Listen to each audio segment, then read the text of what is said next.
Hello. Today I am going to be ranking every character from HBO's The Sopranos. Now, those who know me in real life know I am a very big fan of this show because I talk about it all the time and quote it all the time.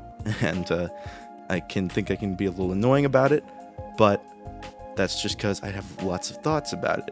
It's a very good show. 6 seasons. My favorite is season 6.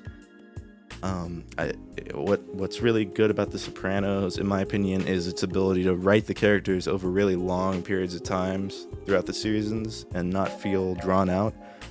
It felt like every character had a great ending. I liked the ending a lot. I think Tony got what he deserved in the end. And I think it's just a great series. One of the best. So I am going to be ranking them in terms of writing, likability, funniness, and just how good they are to watch on screen and how good they hold up in the scale of the whole show. I feel like this list is probably missing some characters, but no, it looks like they got all the bangers here. They got some interesting ones who I wouldn't have thought would be on this list. But yeah, let's get going. I've got lots of thoughts, so to start off, we got Aid. This is a big one. Adriana, obviously, a very tragic character. At first, she starts off very funny, just kind of lighthearted, but then you realize, oh shit, like, she is in the most toxic relationship in all of TV history, and she doesn't want to leave because she loves Christopher. I think she did genuinely love him, even though she came close to cheating on him with Tony. I think she might have done something with Tony, but we'll never know. That would have been terrible. And I sympathize with her desire to work with the feds, honestly. It's a lot of people don't give her the enough credit for everything she tried and everything she did. She should have asked for a lawyer day one. That's the thing. Day one, she should have just been like, I need my lawyer, and told Chris, but she was panicking. She wasn't used to dealing with this kind of stuff, and it cost her life. And I think she's very, very well written. What's her name? The actress does some weird stuff, though. I've heard she has some questionable business practices with her children. So, but that's, you got to separate that. I'm gonna put Aid. Wait, there isn't an S tier? There used to be an S tier. Alright, whatever. I'm going to put A in B tier for now. High B. I think she's an amazing character. And then we got this lady, who is the cause of Aid's death. Well, technically Danielle, but this is Agent San Severino. She worked with Adriana, she worked with Ray Curto, and she worked with other informants. I forget. I think Eugene as well. And she's all right. I don't know. I think the feds in The Sopranos are kind of the weaker characters probably overall. They get all their informants killed, obviously, and they have no sympathy with how they go about trying to flip people. They're very aggressive and reckless and don't provide any protection for their people. San Severino, she doesn't really have much personality overall either. She's like a girl fed, which is something, I guess, but she's not like, she shows sympathy to Adriana on a few scenes, but and then the moment she's gone, she laughs behind her back about, her with Tony and stuff. I'm gonna put San Severino in D. And I don't think she has many fans. And then we got another Fed, Skip, the guy who worked with Big Pussy. Sal, you killed you hit a 7-Eleven clerk. He's in a coma. He's got a lot of good lines, I will admit that. And he's only in like season 2, I think. I don't think he appears in any of the other seasons. You're a cute fuck, Sal, I'll give you that. He's got a lisp. He's I don't know. I'm gonna put him next to San Severino. I'm gonna put him above San Severino. All right. Oh shit. All right, we got AJ, man. We got AJ, little boy AJ, which is a very different character than his young adult version.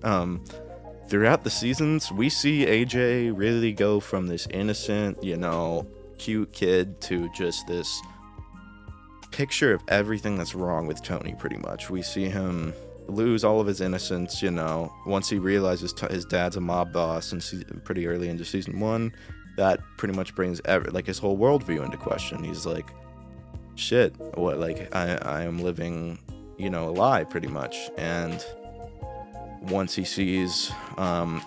meets with Livia and talks with her, and she says, oh, it's all a big nothing, you see those words really stuck with him, and probably that was the root of where his depression started to become really bad. Throughout the seasons, we see he drops out of school, does a bunch of stupid shit, gets expelled, can't get a job, can't keep a job for more than like a year, and when Blanca breaks up with him, he just goes off the rails, and it all eventually culminates in him trying to take his own life, which is a very, very, very sad scene. It's very well built up to.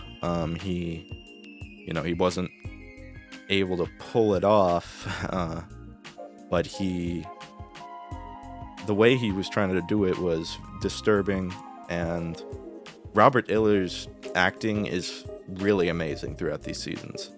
I think AJ is actually one of the most misunderstood characters in the show. I think everything that's wrong with him can easily be applied to Tony and like most of the mob guys. Everything that people criticize him for, it's just he doesn't do the cool stuff that people like them for. He doesn't, go and kill people. And that scene where he tries to kill Junior, where he tries to become like his father, and he talks him out of it. He's one of the best in the whole shows, in my opinion, in terms of acting between Tony and AJ. This might be a hot take. I'm gonna put AJ at the top tier. He's a top tier character for me. Throughout the seasons, just his growth and his writing are really well done. You see Tony fucking discouraging him his whole life, Carmela keeping him sheltered from the reality of his situation, and people wonder why he is the way he is. That's why. We see how bad their parenting is throughout the entire seasons, and that's why you get the AJ that we do in the later seasons, and it's good writing. So I am putting AJ very high on my list. Next we got Annalisa, the boss, a fucking woman boss. She's only in two episodes. She appears in a dream sequence or something. She's okay. She's cool. She has some good lines. She's I'm gonna put her in C. I don't think she's a pretty good boss, honestly. She's fair. She can be tough. And I maybe would have liked to see more of the Italian side of the mob world in the show, but alas, she was only in one episode. Oh, is this Artie? Yeah, okay, now we got Artie. Artie's a great fucking character. He's like that friend you have who, you've been with since childhood, and he knows you. He's one of Tony's actual friends throughout the whole show. Like, his mob friends are his business associates, and they suck up to him. But Artie genuinely stays with Tony out of what I believe to be friendship, despite everything Tony does to him, which says a lot. Artie, though, he's got some flaws, like every character on this list. That part where he tries to go after Adriana is just hard to watch, and the part where he gets caught in the bad scam for the Almagnac, and then there's something else. Him beating up Benny was pretty funny. But you really can't blame him for becoming like Joker mode because of what Tony did to his restaurant. Like, that's his passion and shit, and Tony just literally burnt it down. He had to live with that. But yeah, his acting's really good. He could be. I love him intruding on the dinner scenes completely out of like, with no awareness of how annoying he can be sometimes. He's a great character. I'm gonna put him below A and B. Okay, that's Bobby. That's Bobby Jr. and his sister, I guess. Bobby Jr. isn't very notable. There's the scene where AJ like scares him with the Ouija board, and then there's a scene where he's like trying to be like he tries to be AJ weirdly, like he thinks AJ is cool, and then he like tries to be like talk back to Janice and Bobby, but it doesn't go well. You got to feel bad for him though. He lost his real mom, and hopefully he grows up to be okay despite his parenting. So I'm gonna put him in D. Actually, I think I'm gonna move these guys down to F, just so we have more tiers. I don't know. The feds. I don't think anyone really likes the feds. There's a few that are likable, but not these two. Okay, next we got Georgie. Georgie gets beat up in literally every scene he's in. The Bing's bartender. He does not know when to stop talking. That's his character. He's pretty memorable. His scenes are pretty memorable. The guy does a good job with his acting. So I'm gonna put him in C, just because he's very funny to watch. Next we got Barbara, Tony's sister, who we really know next to nothing about.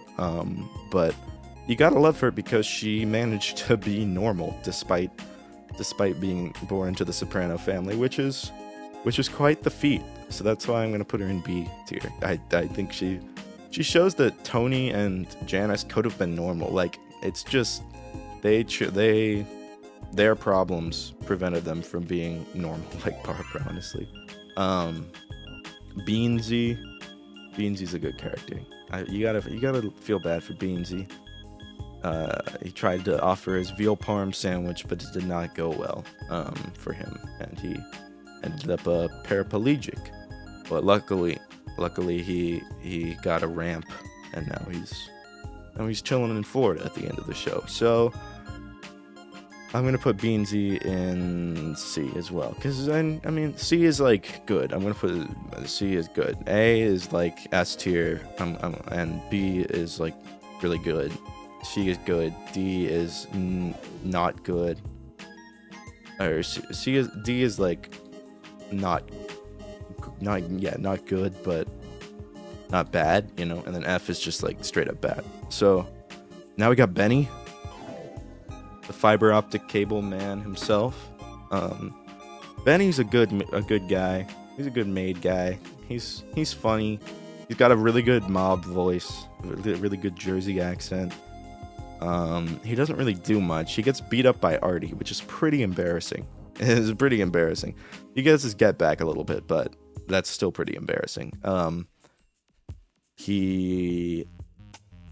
else does he do? He says fiber optic cable. He proposes the plot point in Cleaver where the guy makes the stops and drops the pieces of the body, which is a pretty good contribution to Cleaver. So for that, I'm going to put Benny in C tier. Criminal mastermind. Now we got Blanca. Blanca, I mean, she pretty much does AJ pretty dirty, but AJ should have known that she was not into him based on the way she was acting.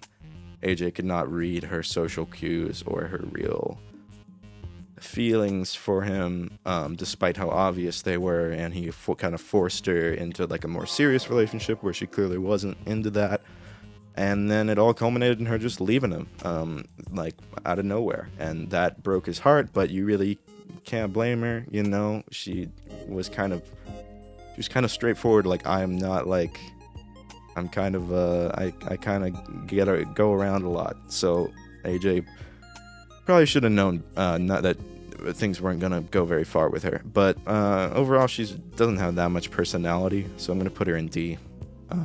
Okay, now we got one of the goats. We got Bobby Bacala.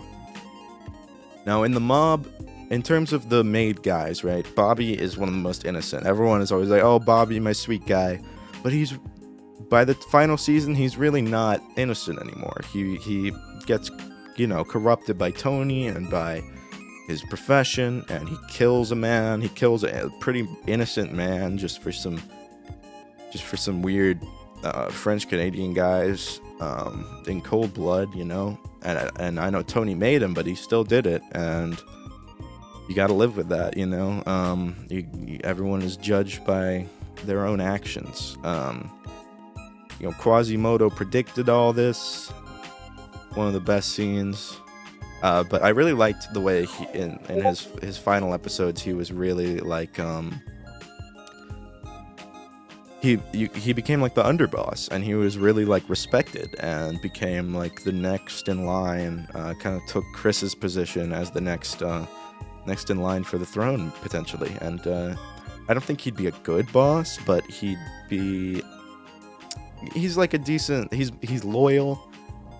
He's not the smartest, but he's a good guy in terms of the mob. But one thing that's admirable about him is that he respects his wife, unlike the other guys. Even when he's married to Janice, crazy ass, he still like is ride or die for her. I felt bad for him when Karen died, and his train hobby is a good way to humanize him too. But it cost him his life. That his death scene is really good. So many great Bobby scenes, so many great Bobby lines.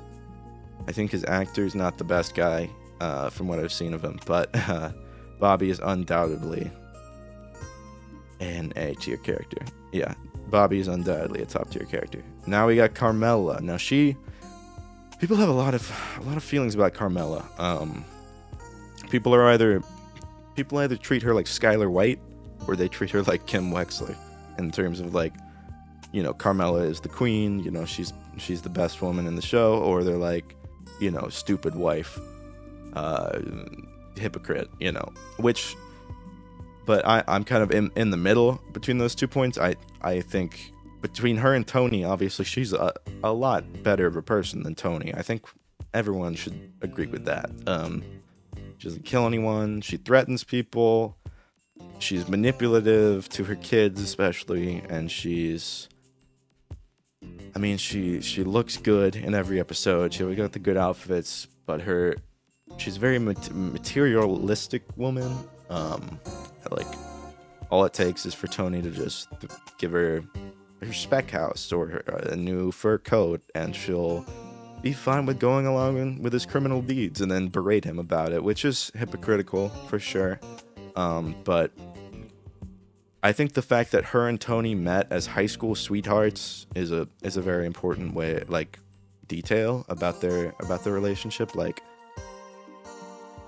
sure, you can say, oh, Carmela knew every step of the way what she was getting involved with Tony, but when you're in high school and you're going out, with this popular guy who everyone loves, and you don't really know what the mob is all about, what they actually do, I think it's I don't think it's fair to hold her to the same account as like a grown woman who chooses to be with a mobster anyway. And then she, Carmela, Edie Falco is an amazing actress. She has some of the best scenes in the whole show, between their argument in Whitecaps and like her. Just so really great scenes with Carmela. Like the scenes where she's talking to God and stuff are powerful. All the scenes where she's talking to Tony in his coma are really good. And her voice is very funny. I like her voice. You want not to play Mario Kart? She's Carmela. I'm gonna put her in A tier. I'm gonna put her a little below Bobby, but I'm gonna put her above Bobby. I don't know. She's A tier. She deserves that. We got Carmela's parents. I'll put them in D tier. Hugh deserves to be separated from Mrs. Carmela. I forget her name. The Minister of Propaganda. Hugh is a good guy. He's funny. Carmela's mom is annoying. They're really not that important to the overall story. They're more normal than Tony's parents, though. I'll give them that. So now we got Carmine. We got Big Carmine, the boss of New York. He's a great character. He has a lot of great lines. He's a great mob personality. Just this very old school, no bullshit, no nonsense guy who really prioritizes business over emotions, and he was a pretty stable leader. He kept the peace between Jersey and New York while also standing his ground, being aggressive about the whole Zellman thing. He knew how to play his cards in the mob, and he invented point shaving. So I think every scene he's in is pretty great. So I'm gonna give Carmine a B tier. Yeah. Charmaine. That's what I was gonna say about what brings Artie down a bit is, like, why does he hate Charmaine so much? Like, she's reasonably articulating her concerns about Tony, and he's just like wants to cheat on her for that. And she's also a beautiful woman. She's a beautiful wife. I would not be complaining if I had Charmaine. But yeah, Charmaine, the hostess at Vesuvio's, she had a thing with Tony back in the day, but I love that scene where she sticks it to Carmela and she's like, it wasn't for me, you know? She's a good character. She's not really that in the show that much, but she's memorable. I'm gonna put her B or C. I'm gonna put Charmaine in B. I think she's great. Hell yeah. Now we got Chrissy. Chrissy, I think, like top tier immediately. Like, yeah, he's a terrible person, as is every main guy in the crime family. But Michael Imperioli's acting, the way that the mob keeps dragging him back into his bad habits and only just making him a worse person, the way Tony manipulates him as a father figure and psychologically manipulate, is just brilliant and creepy. But Christopher himself, he's fucking stupid, he thinks Pearl Harbor was fake. He thinks Isaac Newton invented gravity because some asshole hit him in the head with an apple. It's honestly amazing he survived it as long as he did. The way he talked to Tony as a boss, I think most real mob guys would be like, you can't do that, because you talk to the boss that way, usually you'll get in a lot of trouble. But Christopher gets away with it, which makes him interesting, and it shows how Tony values him, values his opinion more. But by the end of the season, you see Tony gives up on him after the shit with him and Adriana, after his multiple drug crash outs, drug benders, where he proves she's unreliable. And honestly, he probably would have flipped. I think he might have flipped if the show if he had kept going. That final scene with him, he's wearing the hat. Reminds me of Jack Masserone with the hat. We see, since episode 1, he wanted to get his movie. He got his movie. That's honestly a great way to, conclude his character arc. I liked how they did the movie. He tried to write it on himself, but it was terrible. So he just, captures JT and forces him to write it, and it's just this total revenge fantasy, jerk off, of a movie, and it says a lot about his character, how much, I don't know. We all love Chrissy. He's got got great lines, great scenes, great acting. And although he's a terrible person, terrible partner to Adriana, terrible son, you somehow feel for him in the end with the way the guys berate him for his addiction and for like, yeah, Chrissy, you gotta feel for him in a weird, fucked up way. Next we got Davey Scatino, the Terminator. I'm gonna put Davey in like D tier. He was a fucking, I'm gonna put him in F. We need more people in F. Like, you feel bad for him to a degree, but when he sold his son's college funds, when he gambled away his son's college funds, honestly, I lost a lot of sympathy for him. Like, that was fucked up. He should have known who he was getting involved with. Richie Aprile and Tony Soprano. You should have known not to gamble all your fucking business, all your fucking money away on them and act like, oh, but our daughters go to the same school, so we're cool, right? Like, no. You should, bro, no. You're Italian. You should know how this works. So, good actor, though. His actor did a great job with him. Father Intantola is an easy F tier character. He's just I don't know. He's just icky. He's an icky guy. Yeah, I don't even have much to say about him. He likes to confide in a mob woman and eat their food and appears randomly and talks about religion. Alright, next we got Feech Lamana. You got Feech is a pretty short-lived character. He's only in like a handful of episodes. Guy from Scarface who gets killed. His actor does a great job. Apparently his actor was having some trouble remembering his lines on set, so they kind of wrote him out earlier than they thought they would. I think Feech is a good character. I think he adds some spice back into like season 5 or whenever he comes in and just kind of goes out effectively. He doesn't die, but he gets ratted on pretty much by Tony. Which, some people could say Tony was a rat for that, for setting him up to get taken back into prison.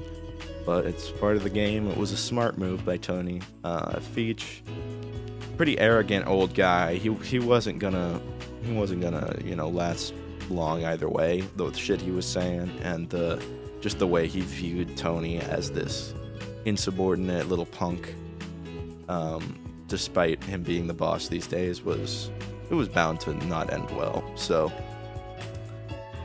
he's a pretty cool mob guy, though. You can tell by the way he carries himself and the way he talks and shit. Like he got quite the reputation. He was made on the other side, which means a lot to these guys. And yeah, he's a good character. But I'm gonna put him in C because he really doesn't leave that much of an impact on the show. Now we got Finn DeTrolio, my arch nemesis, Shaggy.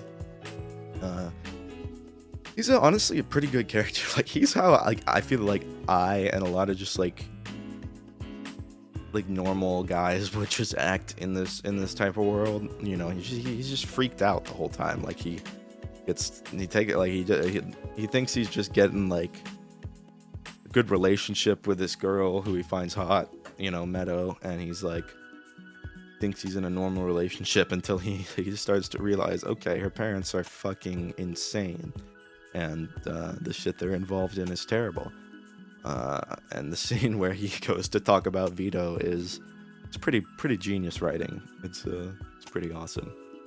But overall, he doesn't leave much of an impact on the show, and his scenes are kind of forgettable. I don't know.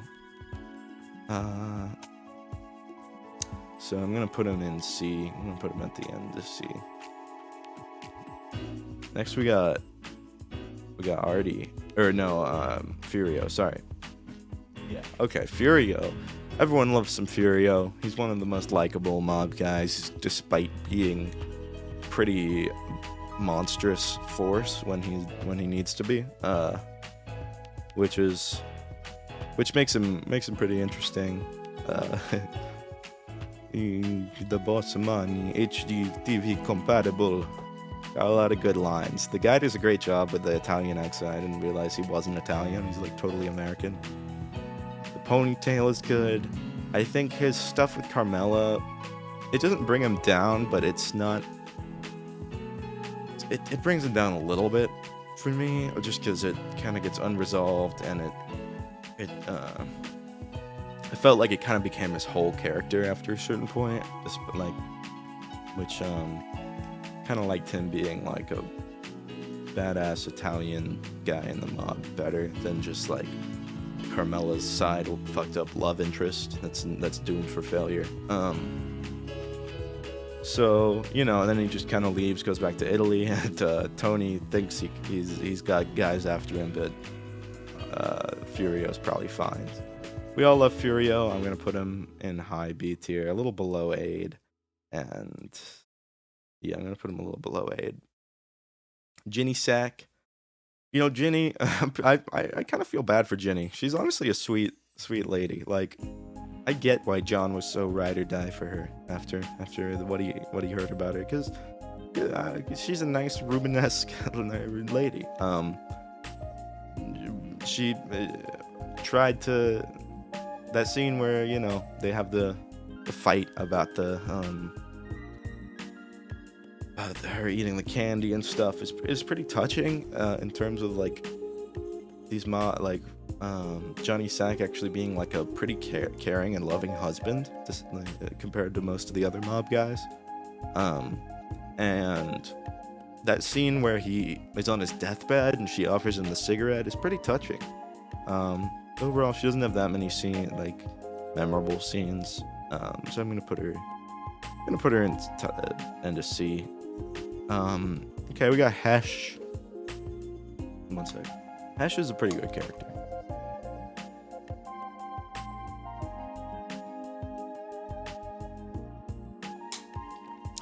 An old school friend of Tony's dad, a Jewish guy who's still respected by the Italians despite his heritage. At the start of the show, you really think he's going to be more important than he ends up being.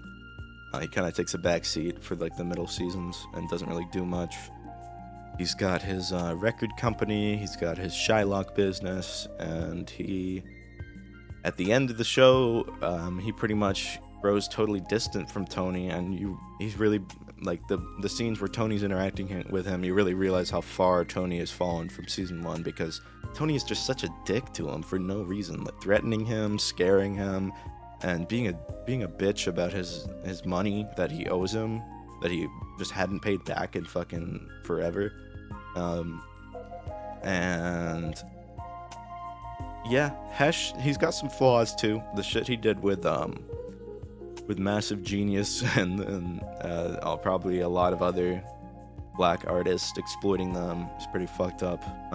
And he gets mad at that guy for comparing the genocide of native peoples to the Holocaust, which is I think is a little out of pocket. How mad he got at that guy for that. But anyway, Hesh is a pretty good character, but I'm gonna put him in just middle C. Alright, next we got Jackie Jr., the guy, out of respect of his father, he's here on this tier list. Out of respect for your father, Jackie, I'm going to put you in D tier because you went to slip and fall school and graduated with flying colors, man. You did not know what the fuck you were doing your entire life. You wanted a piece, but you had no idea how to go about it, how to get respect, how to... and if you had just stayed with Meadow, learn some vocab, learn some shit, like Omar said to him in the final scene, how are you ever gonna learn if you just keep quitting shit? He wasn't badly written or anything, but he's just not likable and not very not super compelling. His story, it's kind of similar to Sean Gismonte and Matt Bevilaqua's overall, but just a more like, he's more connected to Tony through Jackie, who was a good guy, or a good boss. But he should have done a better job convincing his son to not follow him in that life, because he seemed to think he would have it made, but he had no idea what he was getting himself into. Now, Janice gets so much hate. Understandably, she's pretty annoying and pretty harsh to listen to a lot of the time, and pretty hypocritical, and shares a lot of the same flaws as Livia and Tony, but just a younger, woman side of things. But her actress does such a good job with her character. I mean, I honestly, everyone loves the scene where she kills Richie. Like, we can all agree that's like a top tier scene, like a great twist. He had that shit coming for a while, and she really to put him in his place. Once she marries Bobby, she kind of chills out a bit and goes to anger management classes, and honestly, yeah, she chills out a lot, but she still has the deep-rooted flaws that Livia and Tony and Johnny gave to her, and Tony as well. She's pretty narcissistic. She's but overall, in the grand scheme of the show, she really doesn't do shit that's that bad. I mean, she takes Svetlana's leg, which is pretty fucked up. And oh god, I forgot about that episode where she goes on and she pretends to be like a ghost to Bobby's kids, and like pretends to be their dead mother. That shit was really fucked up. So she does a lot of despicable shit, but she has good development. I mean, Tony keeps trying to drag her back down to his level when she actually starts making progress with her anger management classes. And Harpo and shit. This is hard. I mean, I feel like if I put her in B, people are gonna I want to put her in the top of C. I think she's an enjoyable character in a lot of scenes, and really well written. But this guy, what the fuck is this guy? He's funny. He's pretty funny. Her dementia-ridden fucking Baptist boyfriend who lasts like one season. Yeah, that guy's, I don't even know his name. Next we got Johnny Cakes. Johnny Cakes. I actually like some Johnny Cakes. Me and Vito. Vito meets him at, when he runs away to like New England or Vermont or whatever. And he's this pretty cool guy in this small town who runs a diner and is also a fireman somehow, and is also just like everyone, all the gay guys in the town know him, and he's like the boss of the gay guys in that town. And even though he's gay, he's pretty like manly and masculine. Like he's very like, he's not like a stereotypical gay character like a lot of the Sopranos gay characters are. He's pretty cool, and he honestly was way nicer to Vito than he should have been, and gave him way too much benefit of the doubt after Vito lied to him, and then it ultimately culminates in Vito leaving him high and dry and taking his shit, like taking his car, I think, which is pretty fucked up. So Johnny Cakes, he's not a bad character, honestly. I'm gonna put him in C. Next we got Johnny Sack, a different Johnny, who is a fantastic character. He's like a kind of rival for Tony on the New York side. I feel like he's kind of on equal footing of Tony, or they're around the same age, they go way back, and they're both kind of trying to bring their family into a newer, more modern era, after they inherit the throne. Johnny Sack, he also is trying to, similar to how Tony is trying to convince his guys, it's okay to go to therapy and rehab and stuff. Johnny is trying to be he's trying to get rid of fat shaming and body weight remarks in his mob. You gotta respect him though for him standing up for his wife. He's got a lot of great lines. The shit with Ralph is a pretty good arc. It feels like it goes on a long time, but it's like, yeah, the way that whole joke just escalated and led to such a big conflict is it's pretty good writing. Johnny Sack. What else is there to say about Johnny Sack? We love some Johnny Sack, so I'm gonna put him in high B tier. Yeah. Got J.T. Dolan, the writer of Law and Order, the SVU, and Cleaver. It felt like the writer's kind of self-insert character a little bit, with just how he's like this attractive like guy who just keeps getting like fucked over. Like he tries to do everything right, and he just keeps getting fucked over by the mob and by Chrissy and his friendship with Chrissy, and ultimately he gets killed, which was, I don't think anyone was expecting that. I certainly was not. It just kind of shows the ultimate depravity of Chris as a character and the ultimate just toxicity of him, and how the mob part of him is just rooted too deep inside of him. Because he kills this guy who has only ever been like chill and done free shit for him. And writers do get screwed over a lot, so I understand why they would want to write themselves this way. But he's overall not super memorable. He isn't not in that many episodes, and he's just kind of. But honestly, the more I think about it, the more I'm like, he's honestly kind of likable, like, and well written. So I'm gonna put him at the end of C tier because I feel bad for him. Ooh, I did forget this lady's name. The real estate lady who wants to build a Jamba Juice. What's her name? Let me look it up on my phone.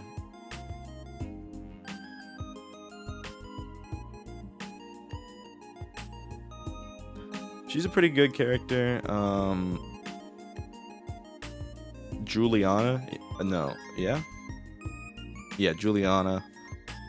She's alright. She comes in kind of like season 6, I think, and just is like, I want to build a Jamba Juice. Then Tony wants to fuck her, but she doesn't want to fuck Tony, but she ends up having fucking Chris and getting back into drugs because she's in rehab too, and they're pretty terrible for each other. But overall, she really doesn't leave that much of an impact. I'm gonna put her in D. Next we got Uncle June. Uncle June's in the muff. Oh my god. The Uncle June's so good. I mean, at the start you hate him because he's like just like another kind of Olivia, but for the mob, like just this bitter old guy who doesn't want anything new, doesn't let anything new. But once he gets taken out of the throne, once he gets put in house arrest and taken by the feds, he really mellows out, at least for a while. He wants to still like get the appearance of the boss, but he doesn't have it, and he ultimately realizes it's not worth trying to kill Tony for what he like, for the throne or for the respect or anything. Like he realizes it's really not worth it. And then throughout the later seasons, you really see him struggle with dementia, which is honestly very sad and very well done. His progression of mental deterioration and is very sad. Like you start seeing him just like repeating these old jokes and these old mob figures who have been long dead and just like causing all these problems. And eventually he shoots Tony in a state of delirium, and that ends up ruining their relationship for the rest of the show, which is quite sad because you clearly see Junior is terrified in that scene. He has no idea what's going on. He's confused. He thinks He thinks Malangna is in his room, is breaking into his house, and he acted crazy, but yeah. And then by that final scene with him where Tony just looks into the eye, like, looks at the man who used to rule Jersey, and realizes, like, is this, like, this is what I'm gonna become, like, at the best, even if I live this long, like, this is, like, is this really all there is, And it's a fantastic scene. And yeah, I think Uncle June is a definite top tier character. I'm gonna put him right in the middle. I'm gonna put him above AJ. All right, Tony. What do we got to say about Tony? He's top tier. James Gandolfini's acting is just fucking amazing, just legendary. In a similar way to Chris, you hate him and feel for him at the same time throughout the show. Like, from season 1 even, you really realize, like, there's a lot wrong with this guy. Like, he cheats, he kills, and he doesn't see anything wrong with it. And he constantly justifies it, but you really see throughout the seasons how the therapy gets to him and how it makes him realize just how fucked up everything he is doing. But then he just turns a blind eye to it the moment he's out of those sessions. He uses the therapy as a way to address those feelings and as a way to justify it, but he doesn't change his behavior, like, ever throughout the whole show. I mean, there's a few moments, there's some moments where Melfi's words get to him and actually affect his decisions, but it's usually he either misunderstands what she was trying to tell him, or, like, just ignores it at all, or goes back on it, or like, the homosexuality thing with Vito, like, Melfi manages to convince him, like, own your feeling, like, you don't really, like, who really cares about this guy? And then for a while Tony kind of defends Vito, but then eventually he just gives him up anyway, because he's like, never mind, it's causing too much shit, whatever, let's kill him. Tony, let's see, there's so many examples, I feel like with Tony B, like, Melfi tells him to own your feelings, and do what you want with your family and defend, but then he kind of goes back on that too, ends up killing his own cousin. But those scenes with him in the coma, I think, really get to the core of Tony's character. His fear for reality, for, his existential dread that affects his decision making, is really interesting. Like, you can tell he's low-key like a total nihilist, but he has to put on this face of this family man and this godly man, but he knows deep down it's all such bullshit, and he gets to talk about it with Melfi and with a few other people, but with his friends he has to put on a total facade, and he gets quite good at it. But throughout the seasons you start to realize how fucked up he is as a person, and it's really well done and super influential. Or other shows like Walter White, we wouldn't have characters like that without Tony. So he's undeniably, the top of the list. All right, next up we got Carmine Jr., Little Carmine, the Sacred and the Propane, the man.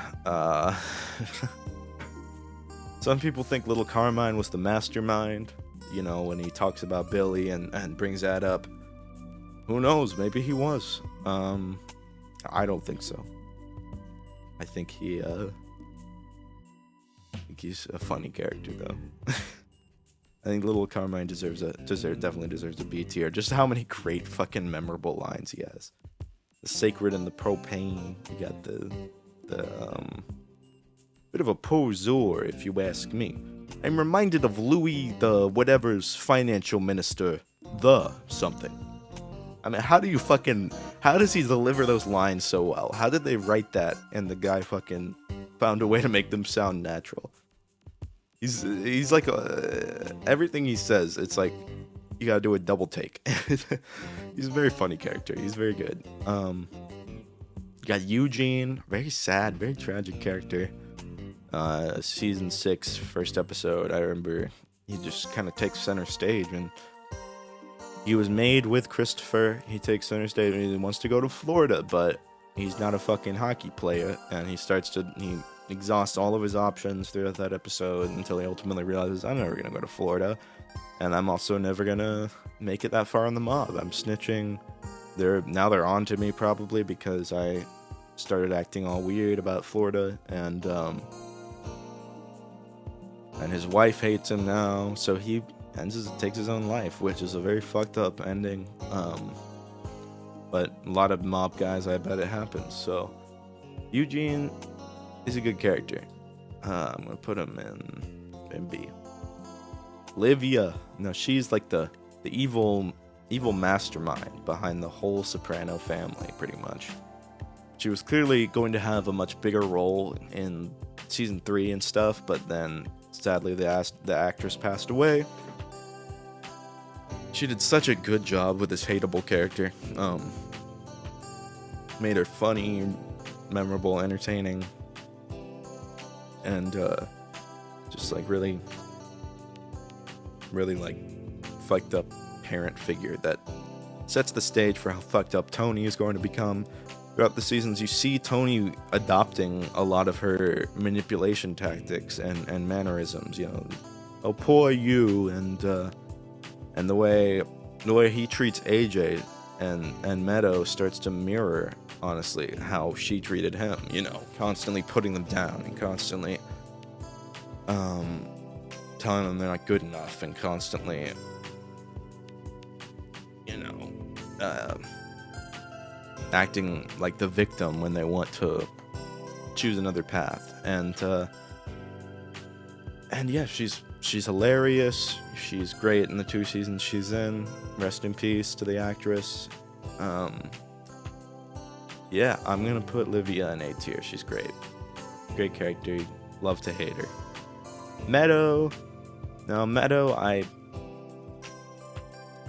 Meadow's great. She's a good character. The actress, what's her name? Jamie. She does a great job with the character. She doesn't change much throughout the seasons. She definitely matures, but overall, she's like the most normal of the Soprano family. That's what's good about her. She manages to be a successful student, and becomes a lawyer, which is pretty impressive. Like all on her own time. She helps minorities for a while, and tries to take a stand against Tony's racism, but she doesn't really convince him of anything. Maybe she does a little bit, because a few times you see Tony almost showing some remorse for like when he talks about like how white people have an advantage to AJ. Like, that shows some development in his perception of racism and America and stuff. So maybe she did get through to him a little bit about all that. Meadow, she's pretty terrible girlfriend to Finn. Finn is understandably terrified by the threats given to him by Vito and by other mob guys, and she's just like, oh no, they're sweethearts, they're good, don't worry about it, they're harmless. Not knowing that literally Vito killed her last boyfriend. Yeah, and at the end she kind of starts to become like Tony. She wants to become a mob lawyer and marry Patsy Parisi and defend Italians against the government oppressing them, which is just hilarious. She ends up becoming kind of this social justice warrior for the mob, which is just so ironic and kind of a total twisted way to take what was good about her character and make it just a fucked up continuation of the Soprano curse. Yeah, Jamie does a great job with her throughout the seasons. And yeah, but I'm gonna put her in top of B tier. I think she's a little less interesting of a character as AJ, so I don't think she really deserves the top tier. Yeah, and I mean, she has some hateable moments for sure, like the way she knows how to play and manipulate her parents very well. But you know, she matures a lot. So, um, Melfi, Melfi's like the core of the Sopranos. I feel like she's like the heart of the Sopranos, like the woman who keeps calling out the hypocrisy in these guys in Tony's life and everything wrong with him and trying to help him, but ultimately it's futile, and she really struggles to deal with that. Tony wants to, you know, get with her, and I think there's maybe some gray area if whether maybe she had feelings for Tony, because despite everything he does to her, she does still stay with him, and you see she tries to kind of flirt with him almost at the dinner scene in season 2, and she says, like, when Tony asks her after he divorces, she says, like, you know, honestly, it's not you, but it's just the things you do, your job, you know? So maybe she did have some feelings for Tony, but overall, no, like, that wasn't the point of her character. I know a lot of people at the time really wanted to see Tony get with her, but that would just be a total shit show. But yeah, Lorraine Bracco does such a good job acting out this character. Her voice is so like soft and like commanding and like smart and intelligent. She's very articulate. She's very cool.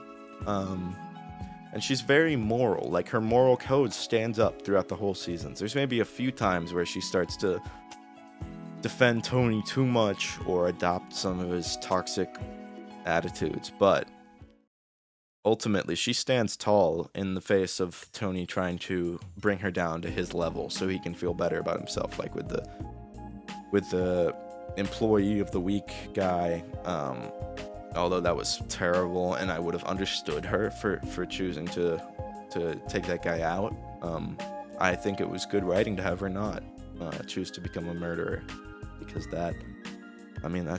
that's not something people can live with. So yeah, Melfi's a fantastically written character, and I like that. I like how she ends things with Tony. I think her reading the article and realizing, oh shit, everything I've done with this guy just made him so much worse, really puts into perspective the show very well, and the themes of the show. Next we got Elliot. This guy's F tier. Unprofessional asshole. He's clearly jealous of Melfi being able to talk to Tony, and he's a little slimy little guy. I don't know.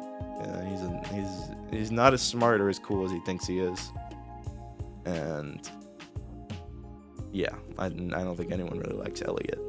Melfi's son is in like a few episodes. He's also F tier.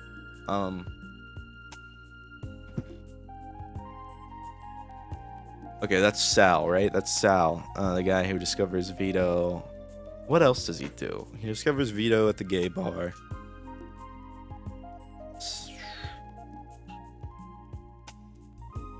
I don't remember what else this guy does. I feel like he's in a handful of other scenes. He's like a New York guy, but he's not super memorable. But that scene where he discovers Vito is really good. Vito, fuck you doing? Let's see, Sal. There's like 12 Sals in this show. Sal.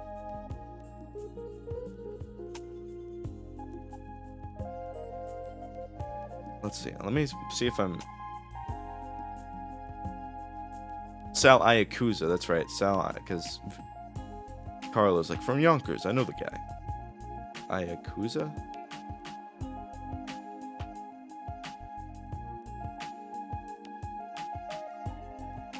I can't even find this guy's Sopranos wiki page.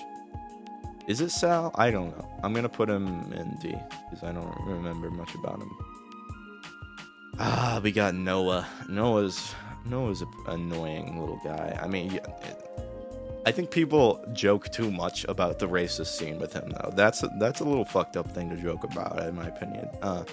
not to be a liberal or whatever, but Tony was being a fucking monster there, and I think that's the point of the scene. But he was a little annoying, shitty college boyfriend for Meadow. He left her, did her pretty dirty, and thinks he's so much smarter than her. Has no sympathy for her roommate's depression. I think he deserves some F tier. But yeah, Tony was a dick to him. So it is what it is. Patsy's great. It won't be cinematic, and you really honestly feel for him for his brother. The way Tony is like forces him to say, "I've put the grief behind me." His delivery on all his lines is really good. He's a pretty chill guy. I mean, he's understated. He doesn't say much. He doesn't talk out of line much. And but he lives with the knowledge that Tony killed his twin brother, and has to deal with that. Some people think he might have had Tony whacked at the end. Who knows? But he stands tall. He ends up putting in a lot of work in the final fight against New York, and yeah, he's a good character. Oh, we got Paulie, man. Now, Paulie, he's annoying, right? He doesn't know when to shut the fuck up. His jokes are really not that funny.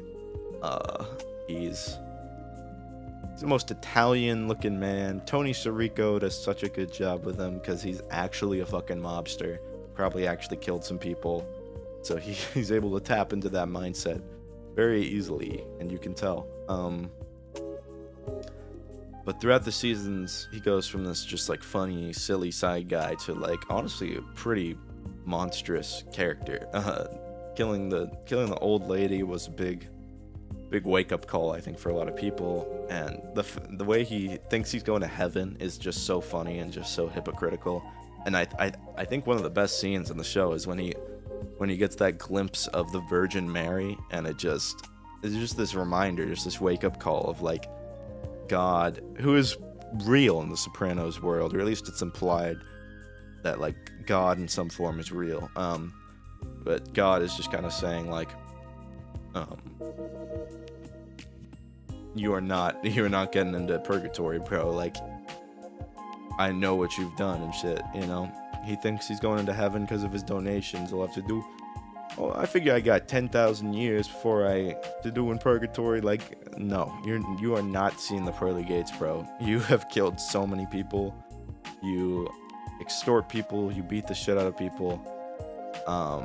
And, you know, speaking of his mother, who's next on the list, I think that arc really shows a lot about his character, too. The way he views arbitrary things with so much importance. Like, the fact that, what's her name? You know, his mom wasn't his blood mother, made him hate her and just turn on her like this terrible son, despite everything she's done for him. And, he's a very superficial guy. Like, he always takes any opportunity to make everything about him. You know, if someone does something, intentional or not, to that hurts his business, he takes it completely personally and takes it to Tony, and it's like, he came at me with a chainsaw. You know, he's annoying. And by the end, he's the last man standing. Despite, I mean, he rats on Tony to New York. He tells him he rats on Ralph, I guess, but it fucked with their business so hard. And he never really gets the payback he deserved for that. But he's such a good character. Like, don't get me wrong. He's like one of the heart of the Sopranos characters too, but not in a good way. The heart of like the evil side of the mob, you know, like this constant throughout all the seasons that just reminds you like how scummy these guys are and how pathetic they are. Like, one thing I will give him credit for is he's right about mob guys should not have a family. Like, what they're doing by bringing their kids into this and their wives into this is fucked up, and he was right to be like, that doesn't mix. So yeah, Paulie. No, I gotta put Paulie in B tier. He's a legend. His mom, however, is okay. His aunt, aka, but his real mom. His real mom. She's alright. She's works well for the role she plays to flesh out Paulie's character. Philly, now Uncle Philly, what a great villain. What a great like foil for Tony's character in the final season. Just this fucking also annoying. Like, he kind of reminds me of Paulie in a lot of ways. Just, he's so annoying with the way he constantly brings up the same shit. 20 years in the can, and his brother Billy. It's like his two fucking voice lines. And it's the only cards he knows how to play, but it works for him. Like, those are legit points, like in the mob, I guess. But he's so old-fashioned. He represents, like, the total opposite of what Tony's been trying to achieve over the last seasons, of trying to actually make progress in the mob community and actually trying to, like, which is silly, a silly idea too, but Tony's desire to actually, like, move on and be a better organization for the future, and Phil just jeopardizes all of that just on some personal shit because he wants to take power. And I mean, you can sympathize with him to a degree about his brother, but his brother was kind of shitty too. Like, his brother killed that woman in cold blood. His brother Billy was not a fucking saint. And he's got some of the funniest lines. Frank Vincent does a great job with the character. He probably also had some mob connections. Who knows? But rest in peace to him too. He's a great villain for the last final seasons. I think he might have been gay too, and that might have been foreshadowed with a lot of the way he talks about Vito and handles that situation. I don't know. I mean, who knows? The way he's so adamant about being the one to kill Vito is just hilarious, and like, speaks to his insecurity. Who knows? Maybe he had some run-ins in prison, probably. But yeah, so many good Phil lines, so many good Phil scenes, and a great villain for the final seasons. Why is Pyomai? No, Pyomai. Pyomai is a very tragic character. Pyomai is peak fiction. I think Pyomai deserves top tier. Ugh. Excuse me.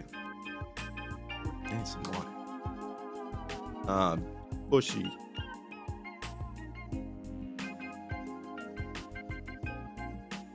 Pussy is like the textbook definition of a rat. Lies to his friends for all these years. He flips to protect his son and protect his son's college and himself from heroin trafficking, and tries to justify it throughout all the seasons. There's genuine reasons to rat on your friends and stuff, but I don't know. The dude does such a good job with his acting though, and I don't know. Pussy's a good character.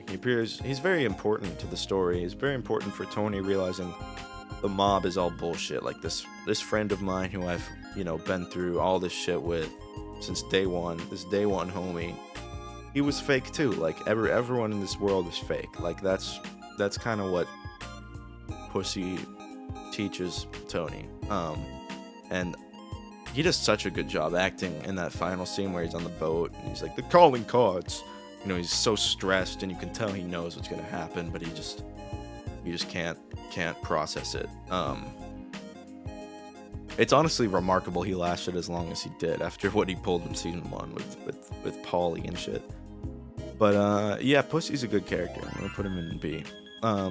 His wife is low-key a better character than him. Angie. Angie's pretty cool. She sticks it to the other wives when she's like, well, but then she ends up getting involved in the mob life. She ends up running his body shop after he dies, and I don't know. She's an entertaining character. I liked seeing her.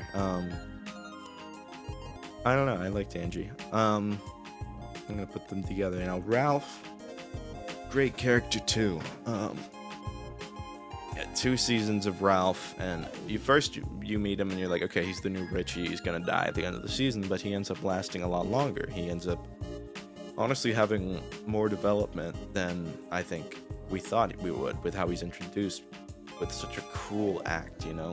But it goes to show how fucked up guys can really last long in this world despite everything they've done. In the end, they almost try and make you feel bad for Ralph with what happens with his kids and his ex-wife and everything, but it really felt like retribution for everything he's done, all the people he's hurt. He's a funny motherfucker, though. He's got the good jokes. He knows how to... He doesn't know when to make the jokes appropriately, but he's got some good jokes. The scene where he prank calls Mary Lucci Galtieri. That's Polly's mother. The scene where he prank calls her is really funny. I mean, he's the top earner for a while. You can tell he's like good at running his crew, and his guys respect him a lot.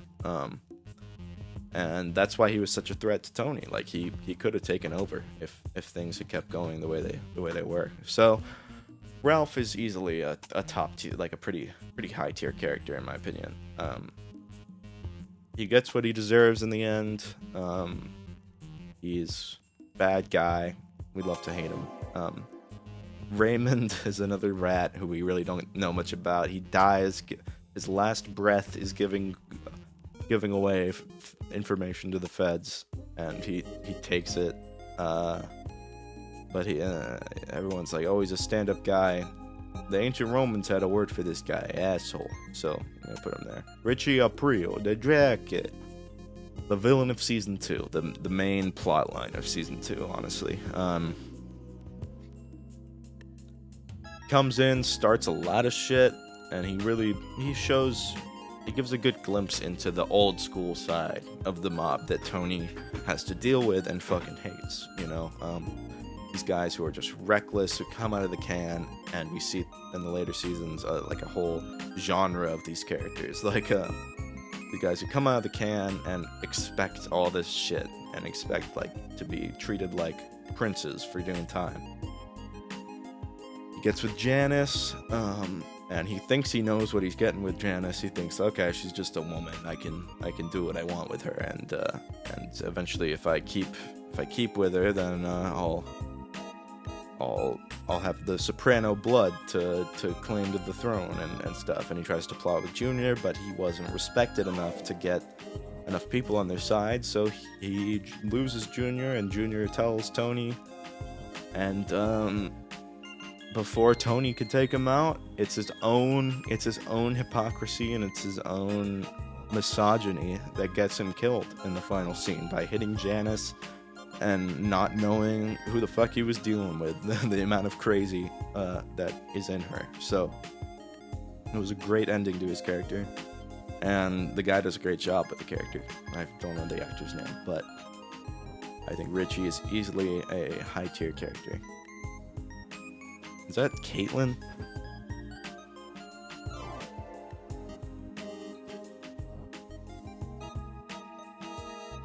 I think that's Caitlin, Meadows' roommate from the college thing.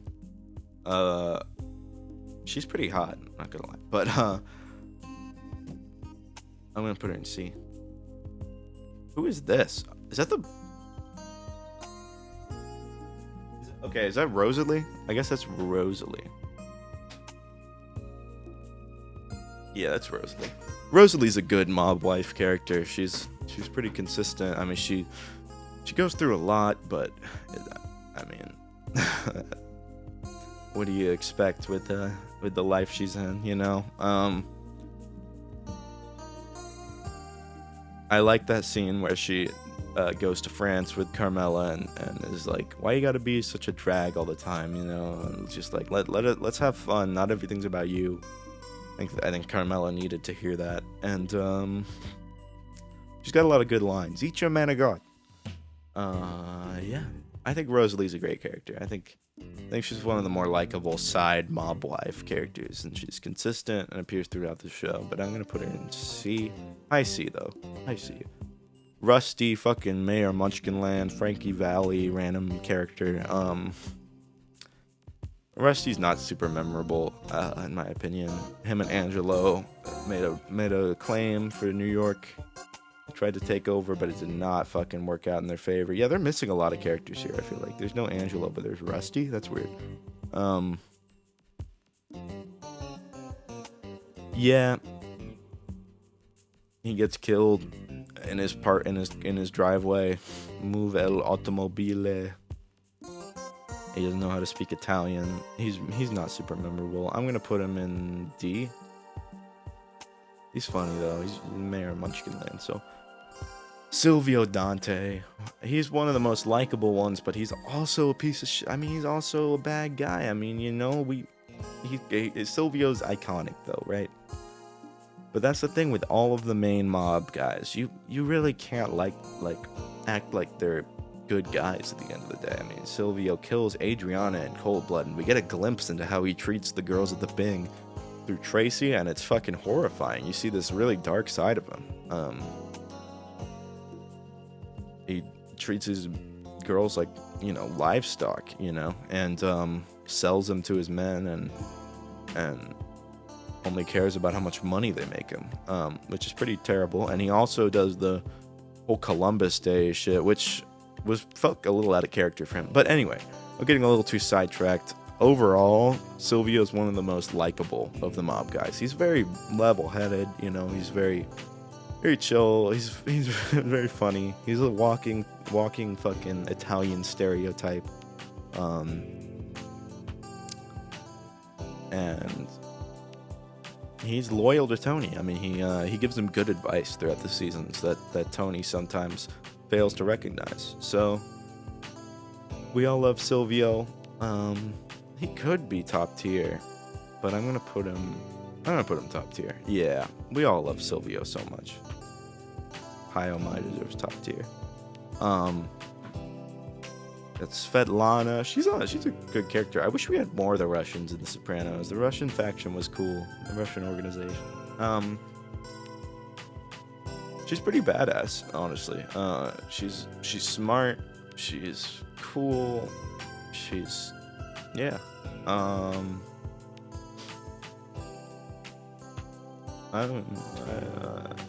Yeah. I liked every scene she had. She was pretty cool.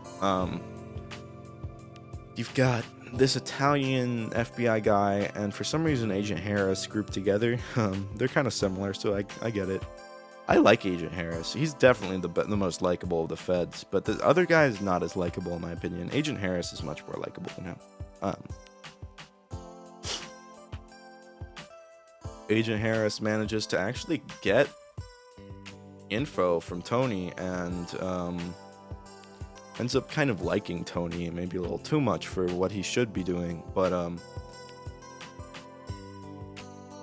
it made for a good arc, seeing Tony kind of warm up to him in a weird way, and give him that info about the Arab guys. But that was also kind of fucked up because those guys probably didn't do anything and they got racially profiled. Anyway, we got the Cusamanos. I'm surprised they're on this list. I'm not a fan of the Cusamanos. They're pretty cringy. Tony B, Nucky Thompson, Steve Buscemi's great actor. But Tony B, man, he really could have had it. He really could have been like the new prince of the Soprano family, but he fucked it up, man. He fucked it up real bad. He should have just stayed at the massage parlor. You know, Tony really dragged him back into the life by ridiculing him and making fun of his massage shit, but he chose to do it, and he fucked up by killing Joey Peeps and Billy Leotardo, and that caused literally all the problems in the later seasons. So, but yeah, Steve Buscemi's really funny as his character and really, really well acted. He's a good character. Why is there two Tonys? What the fuck is this tier list? I think they're missing a lot of people. You got Johnny Boy, Tony's dad. We really don't see much of him. We get the John Bernthal version of him in Many Saints, which I don't even remember much about that portrayal. But this one is the flashback version of Johnny Boy. He was a saint. He was a saint, you know. He was pretty cold. He seemed like a pretty cold mob guy. We really don't get much characterization of him overall. He shoots Livia in the hair, in the hairdo. Yeah. Now Gloria Trillo, I think she's a really, really well-written character. She perfectly represents everything wrong with like Tony. She perfectly represents a lot of like everything wrong with Tony. Her and Tony together are like the ultimate like fucked up couple of television. Like the ultimate, just like they are so bad together. Like holy shit, they drove each other fucking crazy. She was crazy, but so was Tony. And the way Tony treats women was never going to work well with her. So, but she probably.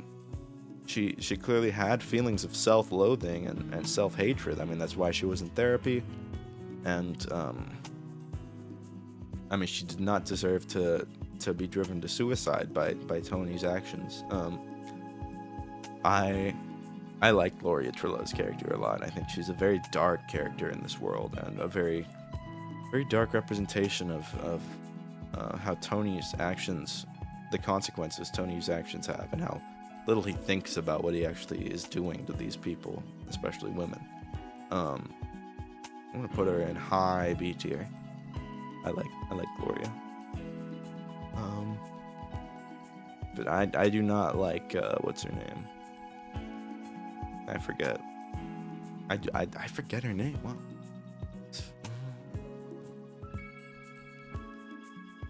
Yeah, I forget the Russian girl's name.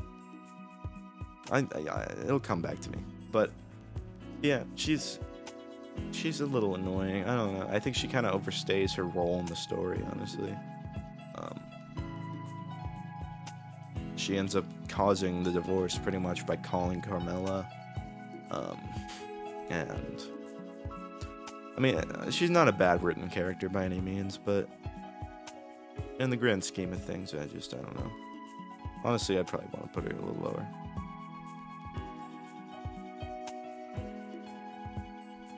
Then we got this lady, who I also don't really like. She had a thing with Ralph first, and then I don't know, and then she goes to Tony, and then she ends up burning Valentina, and she ends up burning her face, and then she's out of the show. Yeah, she's alright. She didn't do anything wrong, really, but she didn't really do anything that interesting in the story, honestly.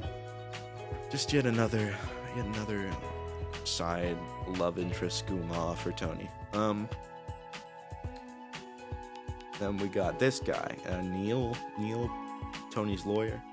He's a good character. He's really not that fleshed out overall. He's like the lawyer that kind of keeps Tony in check. I'm gonna put him in C, and reminds Tony to actually keep the side of the business that keep the fronts strong and keep everything looking fake to fool the feds, or looking real to fool the feds. And that final scene where he bangs the bottle of ketchup is very good. So that earns him higher than D. But he's not the most, like, there's much more interesting lawyer defender characters in these types of shows. He really wasn't that important. Vito. Now Vito, I think Vito's a fucking great character.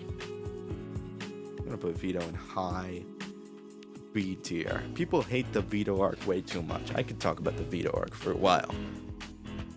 But number one, it's realistic. There have been gay guys in the mob who've gotten killed for that. And there's probably been a lot of guys who never, told the truth about their sexuality, who got killed for it, or who, took it to the grave. But Vito's a pretty terrible guy. at his core. I mean, he kills a lot of people throughout the show. He's funny. A lot of the time he's played as a comically fat character, and that gets to him clearly. So he loses some weight in the later seasons, and then he starts getting kind of an elevated opinion of himself and thinks maybe I can rise through the ranks. He even implies when Tony's in the hospital that he could take over one day, which was silly. But he's really scary when he threatens Finn for that.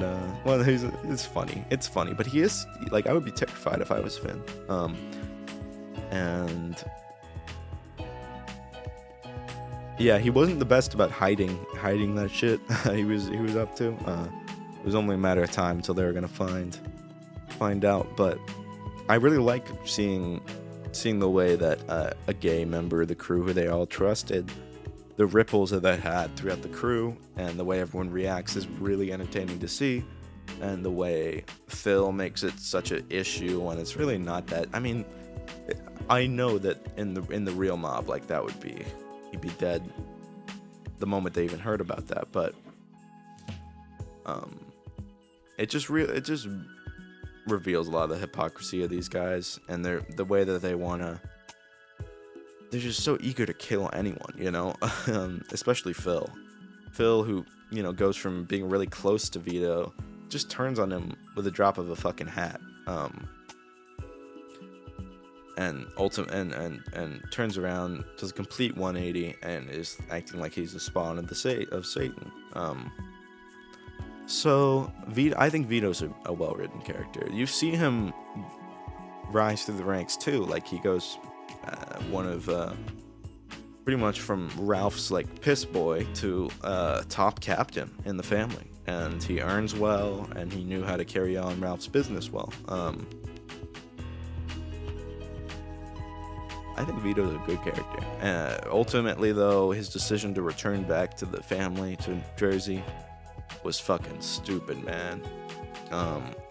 And he should have stayed with Johnny Cakes, man, but he could not bear to work an actual job. So that cost him his life. And that's Vito. And that's the tier list, pretty much. We got this other one of Tony. But yeah, let's see, can I zoom out a bit? Yeah. That's the whole tier list. Might be some ones that I would want to change. I don't know. Let's see. But yeah, this is my tier list overall. There's definitely some characters this isn't omitting, so maybe I'll go back and do another one. But yeah, I hope y'all enjoyed this video. Let me know what your opinions are. If you think I'm fucking stupid, these are just my opinions. I don't know. But I feel like I went into pretty good depth about all of them and justified them all pretty well. So I put a lot of thought into the show. I love this show, and I maybe want to do this for some other shows too that I really like. So thank you for watching. I hope you enjoyed, and take it easy, y'all. So thank you.